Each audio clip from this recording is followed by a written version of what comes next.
তো এই যে হজ, এটা ইসলামের একটা গুরুত্বপূর্ণ স্তম্ভ। ইসলামের স্তম্ভ কয়টি? 5টি। এই কথা আমরা সবাই জানি। আল্লাহ রসুল বলেছেন বুনিয়াল ইসলাম আলা খামস, ইসলামের ভিত্তি 5টি জিনিসের উপর। তার মধ্যে 5 নম্বর হলো ও হাজ্জুল বাইতি মান ইস্তাতা ইলাইহি সাবিলা, বাইতুল্লাহর ওই ঘর পর্যন্ত যাওয়া আসা করার অর্থ যার আছে তার জন্য বাইতুল্লাহর হজ করা এটা ফরজ ইবাদত। যদি কোনো ব্যক্তি হজ পালন না করেন তাহলে তিনি গুনাহগার হবেন। হাদিসে পাকে এসেছে, যার তৌফিক আছে কিন্তু সে হজ করল না, আল্লাহর ঘরে সে হাজিরা দিল না, মুশরিক হয়ে মরুক, খ্রিস্টান হয়ে মরুক, ইহুদি হয়ে মরুক, ওতে আমার কিছু যায় আসে না। আল্লাহ রসুল কত ভয়াবহ কথা বলেছেন।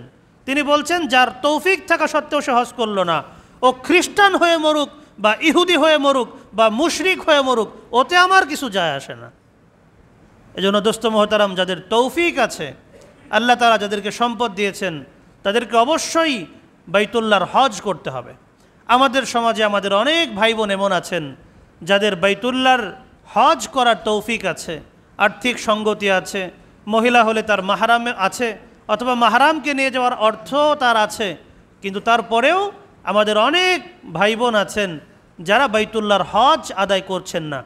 আমাদের অনেক ভাই বোন এমন আছেন যারা চিন্তা করছেন তৌফিক আছে, হজ করব ইনশাআল্লাহ, হজ করব না এমন না, কিন্তু এটাকে বিলম্বিত করছেন যে ঠিক আছে ঘরের কাজটা শেষ করে নেই, ছেলের বিবাহটা শেষ করে নেই, মেয়েটাকে বিবাহ দিয়ে নেই, এই জরুরত পূরণ করে নেই, ওই জরুরত পূরণ করে নেই।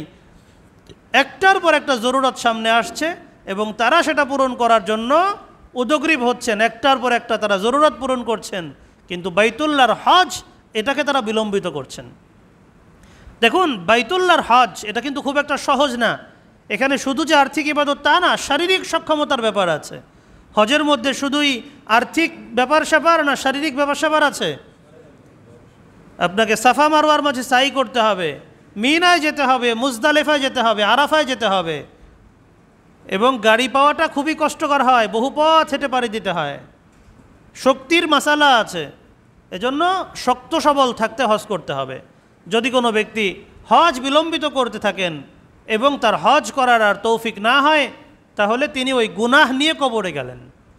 আল্লাহ রসুল যেটা বলেছেন, সে মুশরিক হয়ে মরল, নাসারা হয়ে মরল না, ইহুদি হয়ে মরল, ওতে আমার কিছু যায় আসে না। এই কথার পরিষ্কার অর্থ হলো ওই ব্যক্তি আল্লাহ রসুলের সুপারিশ থেকে বঞ্চিত হয়ে যাবে। এজন্য দোস্ত মোহতারাম, আমরা হজ পালনের ক্ষেত্রে যেন বিলম্ব না করি। আমরা এটা যথাসাধ্য যত দ্রুত সম্ভব পালন করার চেষ্টা করব। তবে যদি কোনো ব্যক্তি এমন হন যার তৌফিক ছিল কিন্তু তিনি গাফলত করেছেন এবং তার ইন্তেকাল হয়ে গেছে, অথবা তিনি এত বৃদ্ধ হয়ে গেছেন এখন আর তার পক্ষে যাওয়া সম্ভব নয়, তাহলে তিনি বদলি হজ করাবেন। বদলি হজের কথা হাদিসে পাকে এসেছে। আল্লাহ রসুলের কাছে এক মহিলা আসলেন, জিজ্ঞাসা করলেন, ইয়া রাসূল আল্লাহ, আমার মা খুবই বৃদ্ধা হয়ে গেছেন, তার পক্ষে হজ করা সম্ভব নয়, আমি কি তার পক্ষ থেকে হজ করতে পারবো? আল্লাহ রসুল বললেন, হ্যাঁ, তুমি তার পক্ষ থেকে হজ করো।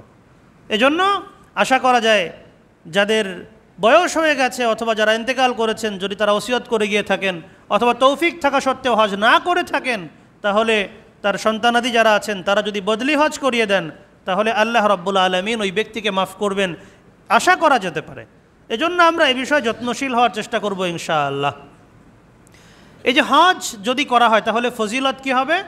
হজের ফজিলত অনেক বেশি।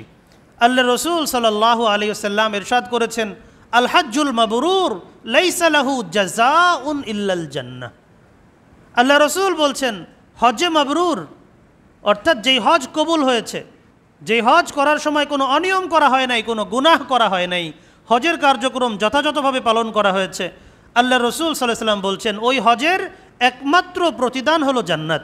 আল্লাহ রাব্বুল আলামিন তাকে জান্নাত দিবেন, এটাই এর প্রতিদান, এছাড়া আর কোনো প্রতিদান নেই। সুবহানাল্লাহ। এজন্য দোস্ত মোহতারাম, হজ করার ব্যাপারে আমরা যত্নশীল হই। আমাদের অনেক ভাই বোন তারা চিন্তা করেন হজ করলে তো অনেক টাকা খরচ হয়ে যাবে। বর্তমানে হজের খরচ কিছুটা কমিয়ে আনা হয়েছে, প্রায় 1 লক্ষ টাকা কমেছে। 1 লক্ষ টাকা কমার পরেও 5,70,000-80,000 টাকা লাগছে। গত বছর তো 6,70,000 লেগেছে, এবছর কিছুটা কমেছে। যত টাকাই লাগুক ভাই, টাকা বড় না আমার ইমান বড়? টাকা বড় না বাইতুল্লাহর জিয়ারত বড়? ভাই টাকা পয়সা তো আসবে যাবে, ওই যে সকালবেলার ধনী রে তুই ফকির সন্ধ্যাবেলা, আল্লাহ তাআলা সম্পদ দিয়েছেন, যদি হজ ওমরা না করে মারা যাই তাহলে আল্লাহর কাছে কি জবাব দেব? অনেকে চিন্তা করেন হজ করলে যদি গরিব হয়ে যায় এত টাকা খরচ হয়ে যাবে। আল্লাহ রসুল সাল্লাল্লাহু আলাইহি সাল্লাম ইরশাদ করেছেন, তাবিউ বাইনাল হজ্জ ওয়াল উমরাহ, তোমরা লাগাতার হজ ওমরা করতে থাকো। একবার হজ করেছো আবার ওমরা করতে আসো, একবার ওমরা করেছো সময় সুযোগ করে আবার ওমরা করতে আসো।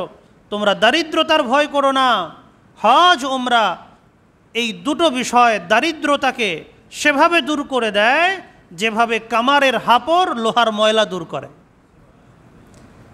হজ ওমরা ইমানদারের গুনাহকে সেভাবে দূর করে যেভাবে কামারের হাপড় লোহার ময়লাকে দূর করে। সুবহানাল্লাহি ওয়া বিহামদি। তো দোস্ত মোহতারাম, হজ ওমরা করলে ফকির হয়ে যাওয়ার কোনো ভয় কি আছে? কোনো ভয় নাই। আজ পর্যন্ত এমন কখনো হয় নাই, আমার মনে হয় না আপনারা কাউকে দেখাতে পারবেন, আমি কাউকে দেখি নাই যে আগে খুব ধনী ছিল হজ করে আসার পরে গরিব হয়ে গেছে। কিন্তু ব্যবসায় লস খেয়ে বহু মানুষ গরিব হয়ে গেছে না? চিকিৎসা করাতে গিয়ে বহু মানুষ ফকির হয়ে গেছে না? রাস্তার ফকির হয়ে গেছে, ব্যবসায় লস খেয়েছে, স্ত্রীর অসুস্থতা, সন্তানের অসুস্থতা, বাড়িঘর পর্যন্ত বিক্রি করে চিকিৎসা করেছে। কতভাবে লাভের আশায় মানুষ ফকির হয়ে যায়। কিন্তু হজ ওমরা করে কেউ ফকির হয়েছে দেখাইতে পারবেন? আল্লাহ রসুল বলে গিয়েছেন হজ ওমরা করে কেউ ফকির হবে না। এজন্য আমরা হজ ওমরার ব্যাপারে সর্বোচ্চ যত্নশীল হই।